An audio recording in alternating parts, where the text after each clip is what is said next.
Welcome to RacketStringingTips.com. My name is Pat, and today we're going to be mounting the frame and installation of the frame onto the stringing machine. So we've been talking about the clipper mate, and now we're actually going to get to starting the stringing. But first, what we're going to do is we're going to go ahead and review up to this point a little bit about the pre-mounting, cleaning the frame, those kind of things. So we're just going to kind of touch on that, so we're up to speed on that, and then we're going to go ahead and actually mount the frame on here. And the nice thing about this machine is it's real basic, and so that way you can kind of get an idea of just the real basics of mounting a frame with this machine. So, all right. So first of all, let's go ahead and review cleaning the frame. And so of course, before you put the racket on there, you're going to want to look around the head of the frame, make sure that there is no cracks.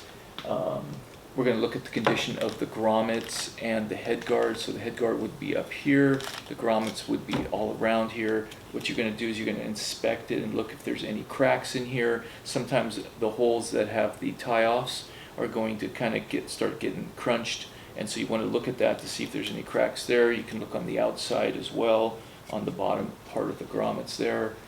The headguard, does it have excessive wear? Then you can write that all down, and then you can share that with whoever you're stringing for.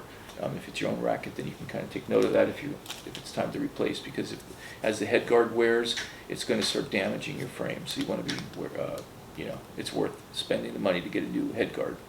The next thing, cracks, stress marks, you want to make any mention of that before you string the racket, because you could potentially crack the thing in half if there was a stress mark. So or small crack starting of the grip, overgrip, of course, as we talked about before, we're going to put a piece of plastic over that. That way you don't get any dirt on whatever the grip was before, and then also anything from your hands isn't going to get on that. And sometimes what I'll do, I'll put the dampener under a rubber band, so that way I don't lose that. So, and then of course, the first thing as far as before we start mounting is we're going to look at the butt cap. We want to make sure that the butt cap is up. Now the reason that we do that is because if you're stringing 2 or 3 rackets of the same one, you want to make sure that the tie-off and everything is the same each time. So keeping the butt cap up, you're going to be keeping that in mind that way. And so that way the knots will be the same on either of the frames and stuff. And I'll share more about that on further videos and stuff. But it's just a good practice to get into. And again, whenever we're talking about stringing, we're always trying to get you to the point where you're thinking ahead, you're thinking a couple years down the road, stringing professionally. Those are some of the things that you're going to be. Let's go ahead and mount the racket, and we're talking about 2-point versus 6-point. Of course, this is a 2-point mounting, and that just means that's 2 places that the racket is actually going to touch the machine. Now, 6-point mounting is going to be more stable in many ways, but that'll be for another video. But so with the clipper mate, basically what you're going to do is you're going to have a couple adjustments. You're going to have the 2 adjustments for the head and the throat for the frame, the actual frame, and then of course you have these 2 bars that you're going to adjust based on the head size of your racket. So if you go like this and go, I've kind of already adjusted it for this frame, but I'll show you. There's a couple of places here where you have these spots, and then you can loosen it. See how that then moves? It glides along that, and then you tighten it again where you need the frame. Now that's very critical. It doesn't matter which one you move. You can move either, kind of center it a little bit. That's going to be critical to tighten that. I've seen where people forget to tighten it back up, and then as they start stringing, pulling the first string, you could see the racket just kind of turning into a round, something round, because the head turns around because you forgot to tighten this, and it's going to move as you do that. And once you start doing that, your frame's pretty much toast. So you got to be careful not to ever do that at all. So what we're going to do is we're going to take these knobs off, like this. So we got the knobs off there. And really, it doesn't matter which is the head and which is the throat in this case, as far as where you mount it. These are the same.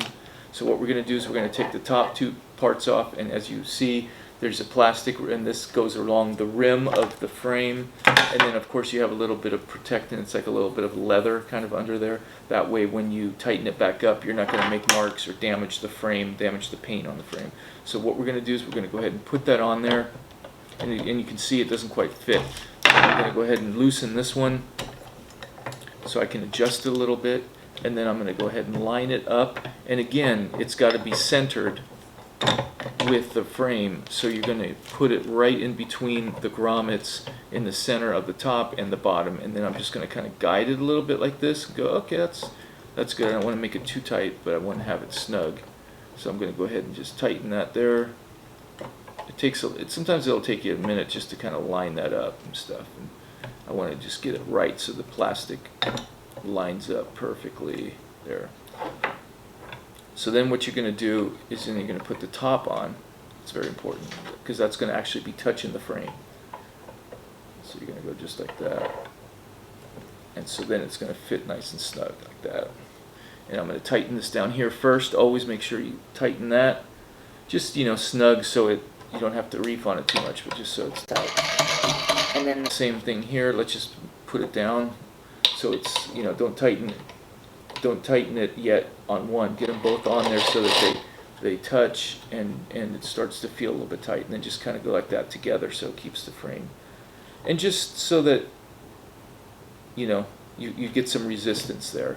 And then you can always try by then moving it around. You can kind of move it left and right and stuff. And then you double check to make sure that the bolt that goes through here lines up in between the two center holes, grommets on the top, and the two center hole grommets on the bottom. Because if it does not, then you're not going to be able to get the string through. So now is the time to check that, not later when you're already trying to get started. So double check this. This is tight. Racket's not moving. Again, you're going to be pulling 55, 60 pounds of tension, so you got to make sure it's pretty snug. And then make sure that you secure those, and then it's ready to go. So basically, you've just mounted the racket on the machine, and you have everything else, all the pre-work done, and you're basically ready to start installing the string. We're going to talk about that next time. So thanks for sticking by, and make sure to check out racketstringingtips.com, and we'll see you on the next one. Thanks.